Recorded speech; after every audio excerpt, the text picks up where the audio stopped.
This is Basket Case Clubs, CPR Group's podcast where we turn basket case clubs into showcase clubs.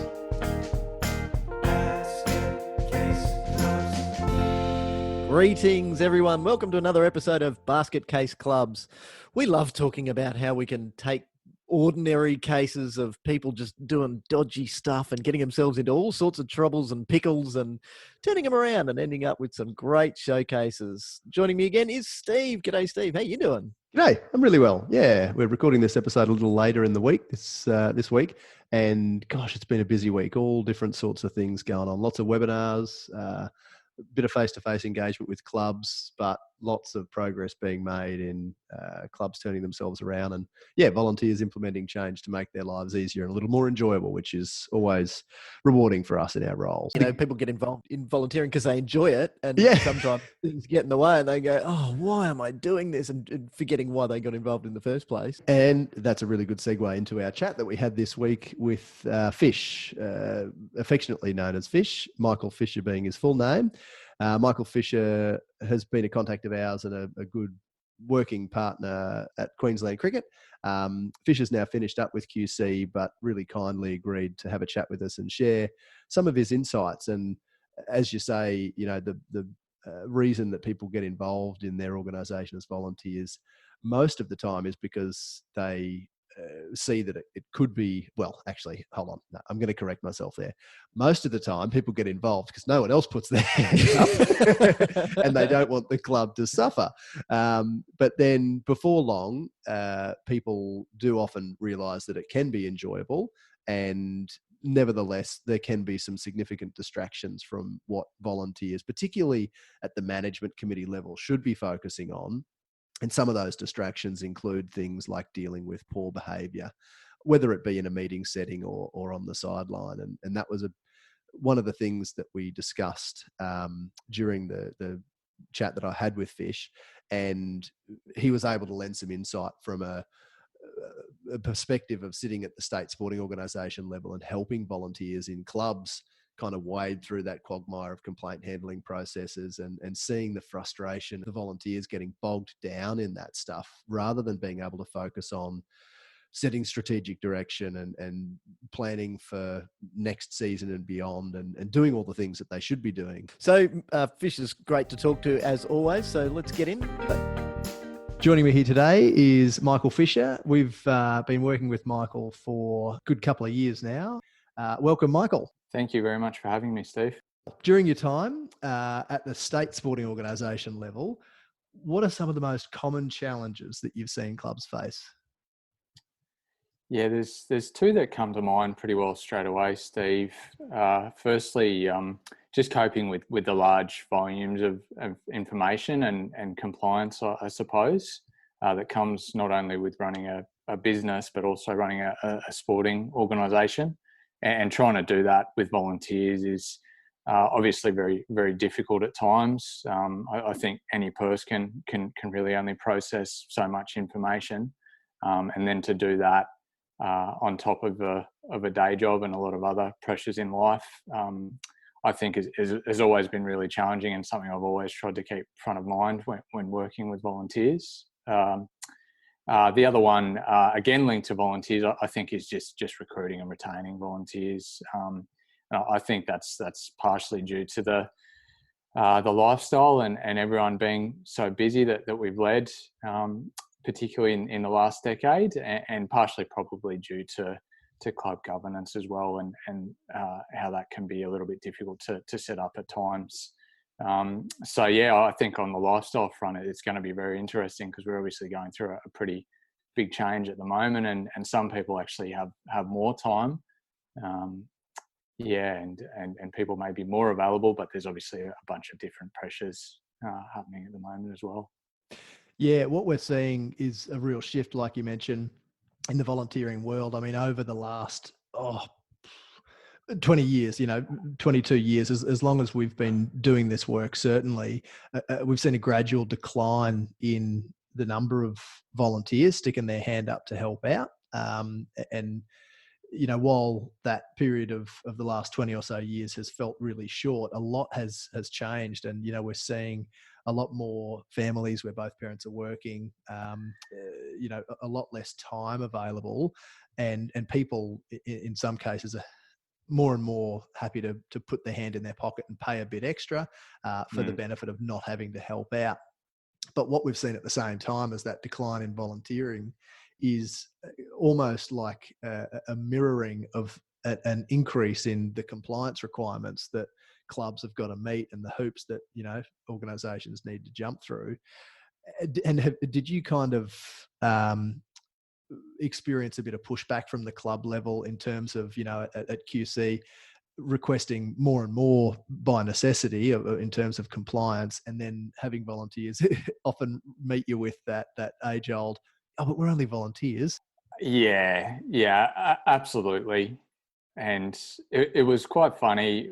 I did an exercise at one stage, just working through all the compliance requirements and just trying to simplify it a bit. And unfortunately, a lot of it as a state sporting organisation is out of your control. So you want to help people, but at the same time, you're actually just helping them to meet the requirements of legislation. And it probably doesn't feel like that to clubs and volunteers at times, because you're always coming at them, as you said. So it's I think that's where having good relationships and being able to talk through things is really important. That's a really important point, definitely. And we often, are heard saying things like, it's all about the people, it's all about the personal relationships and connections that you establish, because as you will have experienced, I'm sure, it's so much easier to blame the next person up the line than it is to look at your own operations and say, okay, yes, we do need to change the way that we're doing something because the state or national governing body is telling us that we need to do that. And yes, that might mean some more work, but instead of just blaming them, what can we do about that? What can we do differently to streamline our operations and achieve efficiencies to make up for the fact that in most cases, quite reasonably, we've got to do more stuff to tick compliance boxes. Definitely. So, and then, recruiting and retaining volunteers, definitely in that sense, it's all about the personal connection too, and we talk so much with volunteer management committees or boards who typically fall into the trap of day-to-day operations, doing the doing rather than doing the strategic decision-making and the thinking, and then inevitably find themselves burnt out, overworked, and sick of their jobs. And they'll say things like, "Oh, we're always asking for help and we're always telling people that we need this done and that done. And no one ever helps out." And often there's a disconnect, and those committees aren't taking the time, as you mentioned, to build those personal connections and make friends with your members. Yeah, I think I recall you talking about this on an earlier podcast, and I took a lot out of it, even just from a work point of view. I think it kind of, when you put it that way, it just takes the pressure off having to be a salesman or sell volunteering in a way, and just being yourself and just getting to know people, which is part of the reason why people get involved in clubs in the first place. So I think that's a great way to put it. So what have been some of your most frustrating experiences, do you think, in dealing with clubs and their members? Sadly, because of my role entailing some member protection responsibilities, I have seen a few, and I think the ones that have been most frustrating, probably for everyone involved, are the issues that get escalated and then go through a formal process and sometimes really get dragged out. And it becomes even more frustrating sometimes when it's perhaps a less serious matter and could have been resolved amicably. So you sort of feel like you're spending your time on something when you really could be spending it on something more proactive, but because by the time it gets to a formal process, naturally you've just got to do the work. Having been in my role for quite a while, I think I probably could have used mediation a bit more as a tool, or even just encouraging people to talk to each other early on in the piece, or facilitating that in some sort of way. I think really could have helped. There are ways to resolve things informally. It's not always suitable. There are things that definitely warrant going through formal processes. But it becomes quite frustrating, mainly because of the time consumed and the emotional energy consumed. And I think, again, particularly for volunteers who are there to enjoy it, it's kind of sad to see at times as well that's where all their energy and time gets sucked into at different stages. So I think it sometimes comes back to a little bit sort of people just cooling off always helps. We all tend to forget a little bit why we got involved, and that's just to enjoy it. It's a game at the end of the day. It's a club. You're there to meet people and have fun. Sometimes the nastier issues occur, and they have to go through either a formal process or can be resolved. But that's been really frustrating at different times. You learn to go with it a bit, I think, as an employee eventually, and just appreciate that it's part of the job. But particularly as you're adjusting to it, it gets quite frustrating. I think that the vast majority of volunteers with whom we work do get involved to help a club or to leave it better for them having been involved. So then when they're bogged down in that day-to-day crap, the bickering and seemingly nonsensical complaints that we often see lodged through the formal process, rather than people, again, going back to what we were discussing earlier and just applying that personal approach and being reasonable, at least to some degree. Wherever you have a group of people are going to disagree. Some people aren't going to get on, and that's just a fact of life. And we, I think, do fall into the trap sometimes in the world of sport of having a member protection policy and looking at the document and saying, right, well, there's an established formal process, and I know if I submit a complaint, these steps must follow, rather than saying, all right, well, if in any other aspect of life I had an issue, maybe I'd just go with someone, maybe I'd just go and have a chat with them, or maybe I'd approach my superior and say, look, I'm having this problem, can you help me deal with it? So maybe there's a bit of mindset shift that we need to see in the world of sport to help save some of that time. Yeah, no, I've heard it put really well by a guy called Morgan Lander who has done a bit of member protection training for us. Yep. And he puts it as member protection information officers ideally would be actually a proactive role, where they're just talking to people, welcoming people, getting to know people within the club. Yep. And solving issues before they come up, and helping culture. So I thought that was a really nice way of putting a positive spin on what can sometimes be a pretty negative space. Yeah, and I think that word you used, culture, is so important to get right from the outset. And people, I mean, we see some, as you will have also, we see some toxic club cultures. And I'm working particularly in another sport, admittedly, also a lot of crossover though between cricket and golf, in that a lot of cricketers are good golfers. But in a particular golf club with which we work, and they would have at least 30 serious complaint handling processes followed every year. And wow. It's just the norm. They just expect it. And it's not only the members, it's not only the board, it's not only the staff, it's everyone that misbehave and therefore get called to account. And I'm sure that it's because when new people come into the club, it's just commonplace that these issues are going on. So that's the culture of the club, and therefore people fall into that. Whereas if the culture is one of positivity, and I love that point that you pass on from Morgan, and he applies a really practical approach to what can be a really messy topic. And I think that proactive approaching of a new member and talking through the expectations of behavior and yep. Sure, all of this MPIO and member protection framework exists, but if we all just get along and talk about our grievances openly with one another where it's reasonable, maybe we can avoid some of that frustration yep. and time wastage. Yep. Are there any incidents, looking back then on your time with Queensland Cricket, or problems that make you laugh about them now? Yeah, there's probably quite a few, and most of my sort of sense of humour probably relates to pretty early on, and just the kind of baptism of fire you can undergo as a new employee in a sports organisation. Yep. I remember one occasion in particular. My favourite is I think I copped a spray on the phone for about an hour. I don't particularly remember what it was over. It would have been something competition related. And at the end of it, the person just finished with, "Oh, well, thanks very much, Michael. You're a great listener, and you take care." And I said, "Wow, okay." That person ended up becoming a really good friend once I got to know them better.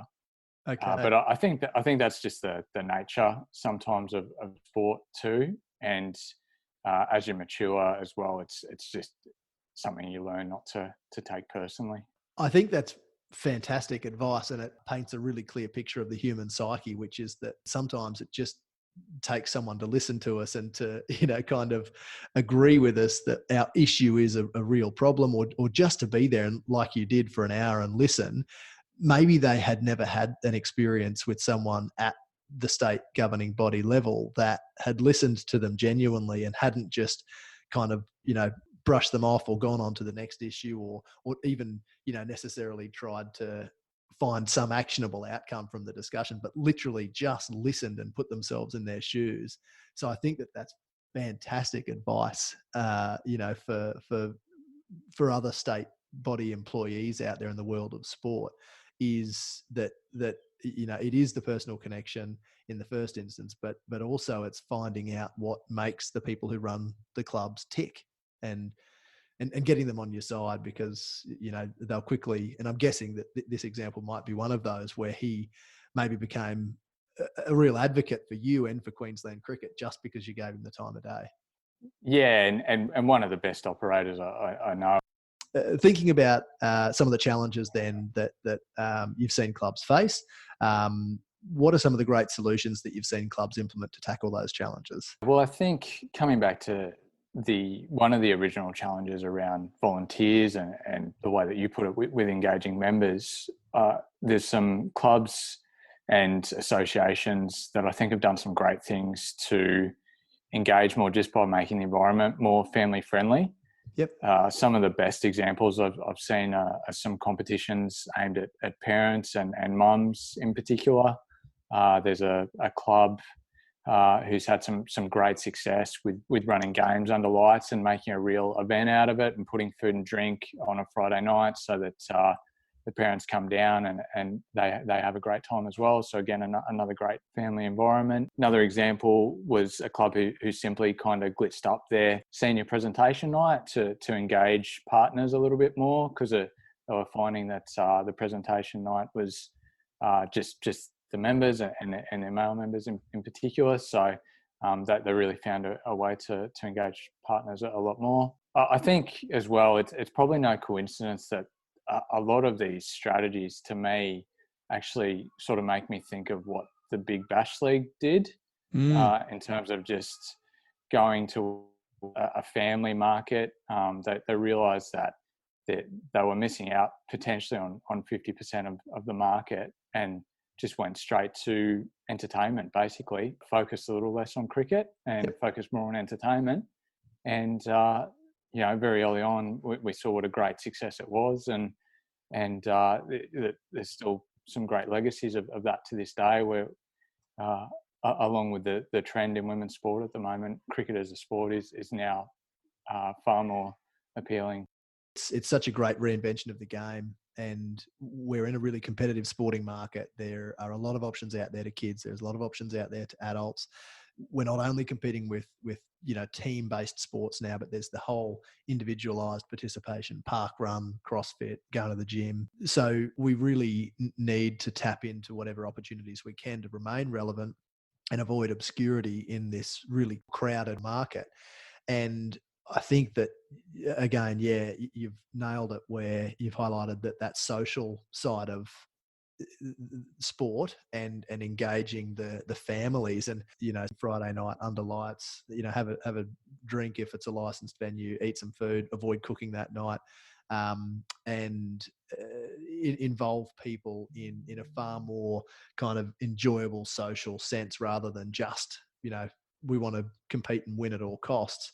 How do you reckon then we could be achieving better collaboration between, clubs at the local level and then maybe the regional association, the state and national governing bodies? It's a really interesting space. I think there's often a temptation at national and state level to kind of just standardise everything and just put out templates and just seek kind of maximum adoption. I think a lot of sports have probably learned over time that doesn't necessarily work, and people probably understand a bit more now. You think globally and act locally, and working with your clubs and associations to tailor things is essential, really. I think that's some great work that CPR does in this space, in things like constitutions and strategic plans. Obviously, you can have a template, and interestingly as well, I came across a governance principle in the Sport Australia website, which says that sport should operate from one strategic plan and be implemented at local levels, which I think is accurate because of the second part of that statement around being implemented at local levels. But it doesn't mean that everyone has the same strategic plan necessarily. It means you work towards similar objectives, and key to that is getting members to have an input, whether that's members of a club or members of a state sporting organisation, probably broader than that too, stakeholders of clubs and state sporting organisations. So yeah, because there's so many layers, it's really challenging, and I think there's a lot of opportunity there. I'm also a great believer that strategy and execution should really be one and the same. And it's an obvious statement, but you can have a strategy on paper and then go off and do something completely different. In which case, your strategy isn't what's on paper; it's what you're doing at the time. And you see it quite a lot, I guess. Sometimes strategic plans are written to appease certain audiences, and or it's just the way things have been done, not only in community and sport, but sometimes in the corporate world as well. So yeah, I think it can be really powerful if you can get everyone clear on your vision, clear on your strategic plan, and actually be working towards those objectives. I really liked what you had to say about a 3-year horizon for clubs and associations in strategic planning a little while ago, because I think it's essential to keep your strategy and your plans relevant and keep referring to them. Whilst there's so many organisations and that's not going to kind of change, certainly in the short term, if everyone can work together in terms of the strategic planning, that could make a world of difference. Yeah, I really agree that it's important for, if we start with the national body, they really need to be in touch with their affiliates, at the state and even potentially lower levels, because as soon as there's that disconnect and there's a lack of buy-in from, the affiliate level to the national vision or strategic direction, it makes it really hard to achieve that alignment and collaboration across the board. Because if, for example, a state body says, oh, well, we grossly disagree with what the national body's saying, or if the same thing happens at the regional or local level, in relation to a state body's direction, then they're going to go and forge their own path elsewhere and say, well, we think that we should be achieving this, so we're not going to, buy into the junior programs of the national body, and we're going to go and do our own thing because it's cheaper or it's easier or whatever the reasoning might be. A failure to see the bigger picture because there's not that buy-in can be really detrimental to the game or to any sport.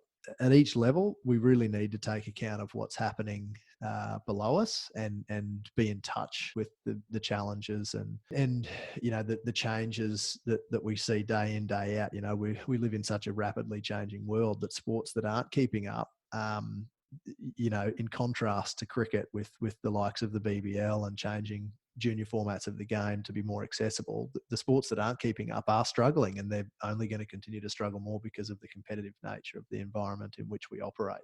Well, I got one more question.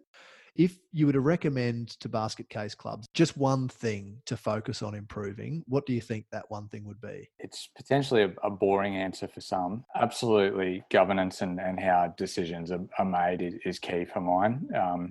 I think it's really, if you get the process right, the outcomes will start to take care of themselves. I love the podcast on meetings. I think that was really a good way of putting things and where naturally a majority of the decisions get made. I've always been a big believer that people need to come into meetings with the right evidence in front of them to be able to make a considered decision. And then I guess the other thing is finding a bit of a balance in how you make decisions, between the kind of just going off and doing something yourself without consulting and getting paralysed by consulting with everyone. It's important to make decisions. And the reason for that, I think, is trying new things is really the only way that anyone learns. And you see that the best clubs who've innovated things that I wouldn't have thought of in a million years or most sports wouldn't have thought of just tried and tested and iterated. And they were prepared to give something a go. That's the lengthy answer to governance for me. And perhaps not the most exciting topic, but it really is key. And I think getting that in place can really take a lot of pressure off volunteers as well. Once they know how decisions are being made and things are being delegated and the right information is getting put forward to everyone, you can start to focus most on what matters, I think. It's not boring to me. Yeah. You knew I was going to say that, didn't you? Yeah, I think that's great advice that, the basic decision-making and governance framework of a club really needs to be spot on, because everything else then can flow successfully from that. Michael, it's been a pleasure chatting with you today. Thank you very much for joining me, and we look forward to continuing our work together in some way into the future. Likewise, Steve. Thanks very much for having me and for all the education you've shared recently. It's been great. No worries at all. Cheers, Michael. Thanks, mate. So there you have it, a great chat with Fish, and really enjoyed getting some of his insights from his time at Queensland Cricket. Obviously, culture being a bit of a theme, the discussion, and needing to ensure that everyone understands the need for good, positive behaviour in dealing with other people in your organisation, as well as building a culture of people wanting to help others out and sharing that workload that inevitably exists in a volunteer organisation. We often talk about culture and we see bad culture creep into full contact sports, and you kind of expect that a little bit, especially where we've got this connection between alcohol and sport in Australia. And so then it's always disappointing, but I suppose not surprising when you hear nasty stories of bad sideline behaviour, bad parent behaviour, mixing alcohol with what could sometimes be a pretty gladiatorial display on the field. So it's a bit surprising sometimes when you hear pretty nasty stories of bad culture and bad behaviour in a sport that should be considered quite peaceful as cricket, but it exists everywhere. And so to be able to have some coping mechanisms and some strategies like Fish talked about to be able to deal with it across the board is really helpful, regardless of where you sit, whether you're playing full contact tiddlywinks or chess. Yeah, and we explored that in relation to the point that he made, passing on the advice from Morgan Lander and his take on the fact that we should probably be a bit more proactive in member protection rather than dealing with problems after they happen. Let's, welcome, induct people as they are new to a club and kind of make sure that they fit within the positive behaviour culture that we've built so that we avoid some of those issues in the first place. Yeah. Yeah, exactly. Let's be proud of our culture, and so proud of it that we sing it from the rooftops as soon as new people arrive. Spot on. So really enjoyed having a chat with Fish. Hope you all enjoyed listening, and we look forward to seeing you all again next week. See you later.